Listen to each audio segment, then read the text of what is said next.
Well, greetings. I'm still here. I haven't been washed away in the storms yet.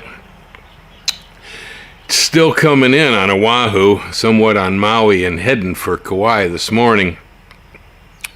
We really dodged the bullet over here on the east side.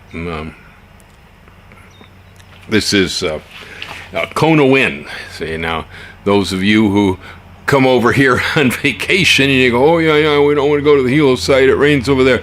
Well, I'll tell you what, when they get a Kona wind, which is a reverse, this is a southwest instead of a northeast east, boy oh boy, the Kona winds are awful. They come up from the equator. It's warm air. This was a Kona low. Oh boy, what a mess. Oh, they got over 10 inches of rain in some places last night.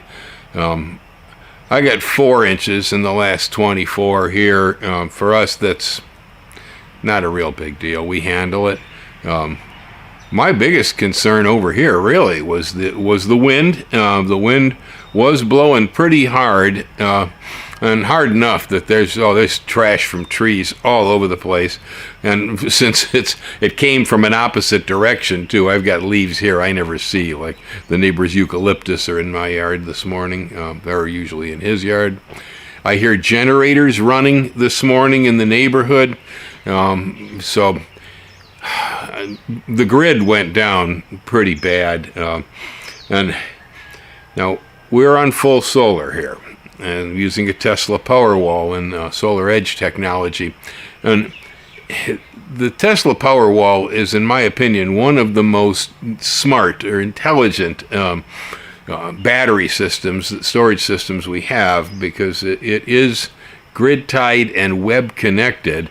Now, some of you are going to be horrified by that idea, I know, but it has its advantages. Believe me, when it goes right, it'll save you, because what it does is when there is a weather emergency, when the National Weather Service says, uh-oh, look out, they will put the system for you on storm alert, which means that whatever level your battery was at, let's say you only had 15% of the battery left, which is possible because when these things happen, you might have been in clouds for days, which is the case here. Our level was fairly low because of the stormy weather. We don't peak out much. Well, what happened is that alert, which usually will come down, I believe, by the AI. I don't think they have a human being that inputs this stuff, because there's just too many Tesla Powerwalls in too many different places with too many different weather reports. Ordinarily, though, automatically, my Powerwall, without me being aware of it, will just go on a storm alert, and whatever its level is will begin sucking juice down from the grid as fast as possible to get the battery to 100% before the storm hits. Now, this is really smart stuff. The only problem, in the past, it's worked out really well, but this time, the AI, I guess, someone was a day late, because I know the warnings were out there, but we did not get a storm alert on the battery, and so I just let it be. I didn't worry about it. Son of a gun. Well, just as soon as they decide to issue the storm alert, which means, oh, my battery, which was low, would have gone right to that grid and started filling itself. That didn't happen. The grid was already down and stayed down. It was down for 24 hours around here. And so what happened to us is I have a bell and whistle on the system that tells me when the system itself is completely shut down. All right, well, that's kind of stupid. It's on the solar edge inverter that this happens, because, well, if the system shuts down, I don't need a bell to tell me it stopped working, right?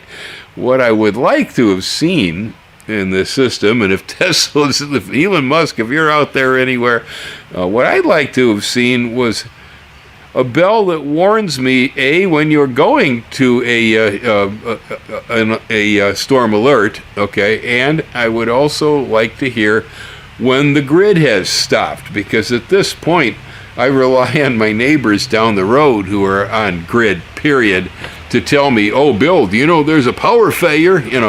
Well, and in some cases, their phones don't work, so, Yeah, so those would be handy, because if I knew that we were running off grid and there was no way to back the system up, well, naturally, I'd stop using, my electric stove. I'd stop using my electric clothes dryer, which we didn't do. We were baking cookies. Ellen was drying clothes, and we didn't know that the grid was down. It's things are so seamless here as far as the system. So we sucked our battery dry, and then when the storm alert came through, Tesla says, "Oh no, grid failure." Yeah, tell me there's a grid failure. We sucked it dry. There was a grid failure, and so, like most of our neighbors, we were walking around in the dark. Like I said, I hear generators running today yet. And chances are, I know the neighbor here is got a Tesla. He charges it on the sun, and they have full solar at the house. I don't even think their system is grid tied at all. And I hear his generator running this morning because he hasn't gotten enough energy to keep the batteries full at this point. Yeah, so I hear a lot of generators, whether the wires are still down or whatever. That was the main thing here. We didn't get flooded out too bad. 4 inches of rain is, nothing for us. It's on the other islands where the roads are getting tore out there. Cars are going out to sea from parking lots.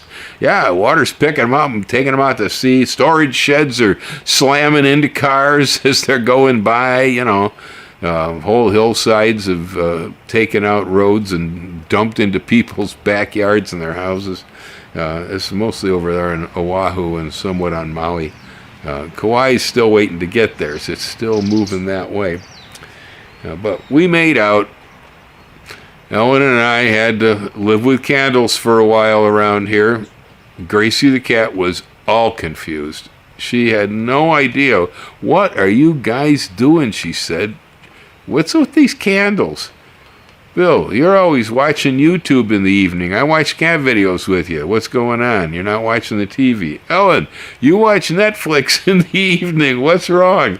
"I want to come sit and watch Netflix with..." No. Cat just had no idea. She was all mixed up. Yeah, it's troubling her that we weren't watching videos in the evening. Yeah, everything was black around here.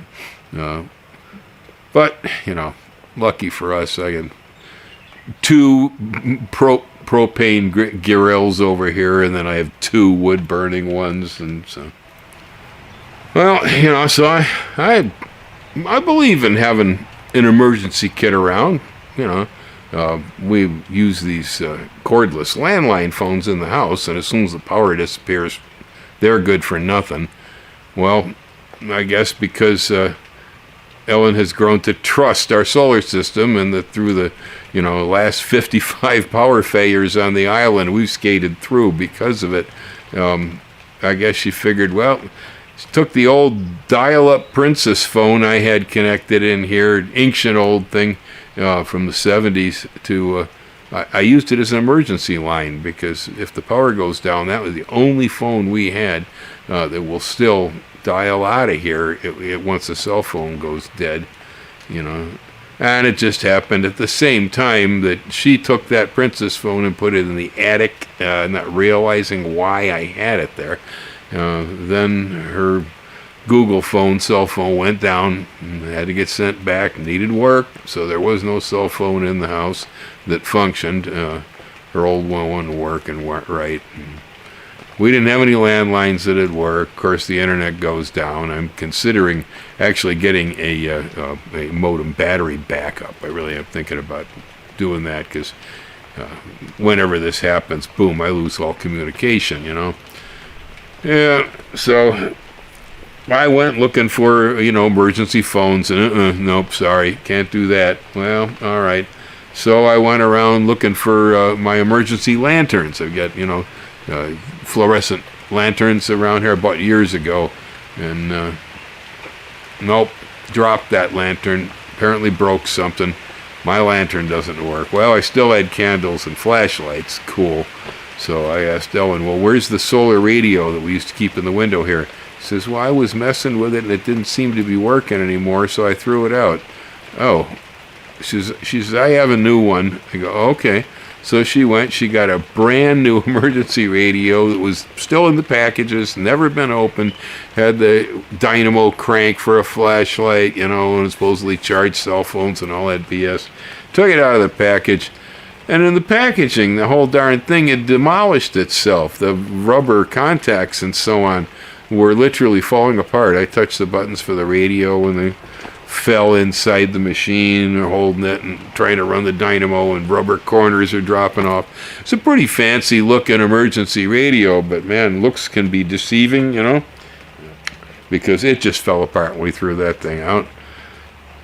So Ellen says, well, Jay Hara down the street, that's a real general store. We actually have general stores here on the island yet, like they used to have in the Old West in the pioneer days, where they sell everything from bullets to boots to beef bouillon. Yeah, everything. Nails, chicken food, oil for your car, name it. It's in a general store. Well, I said, all right. They said they had a sale on lanterns, and well, let's go look at them. What the heck? I was getting tired of being trapped in the house with the storm anyway and no electricity. And I said, let's go get that lantern. So we checked at the post office, and the post office had power. Well, I suppose they got a generator. Okay. So we continue on. We make it to Curtistown. They go to Jay Hara's general store, and we go walking in there and come on around the counter and head over towards sporting goods, because I figure our lanterns are over that way.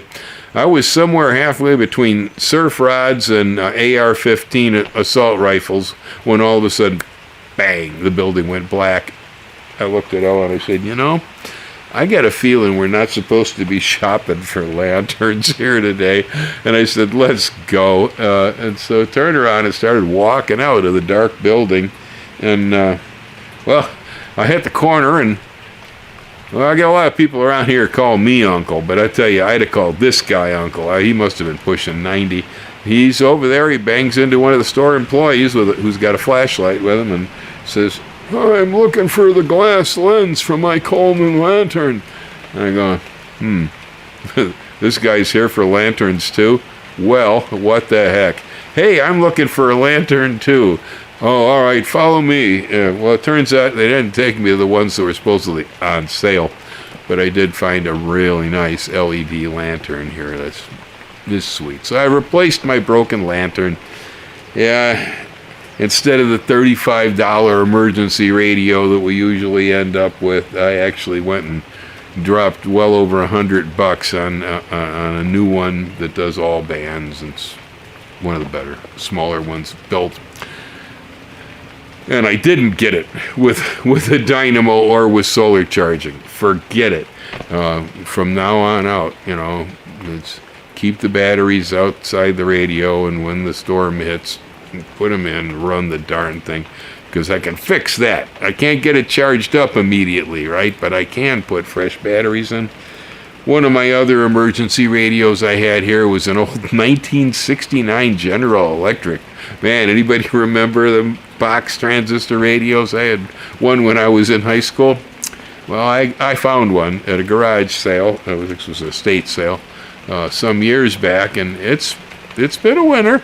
It's been running really nice. Well, I brought it out, and I said, okay, let's see. Uh-oh, nothing. Bummer. Opened it up. Oh, I left the batteries inside. Oh, man. Yeah, they'd breached.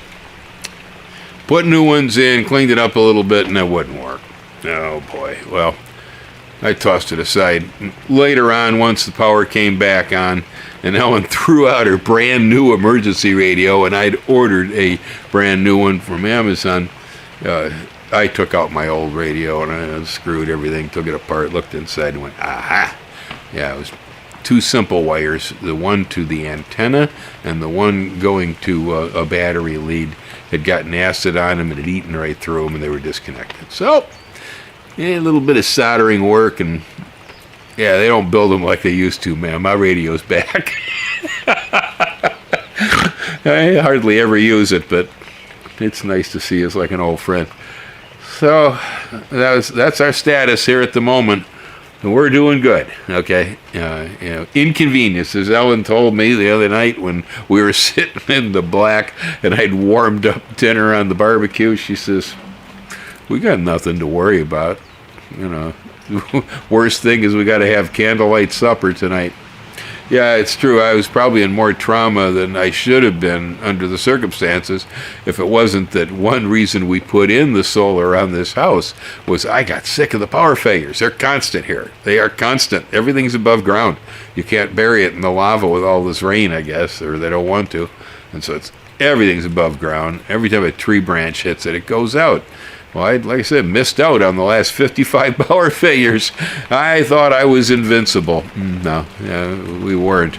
The AI at Tesla messed us up.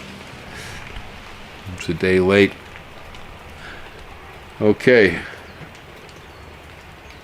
Hang loose, y'all, and the rest of you, if you're listening on the other islands, good luck. Please be well. I hope nothing bad happens. It's a real storm. It's a real Kona wind. Aloha.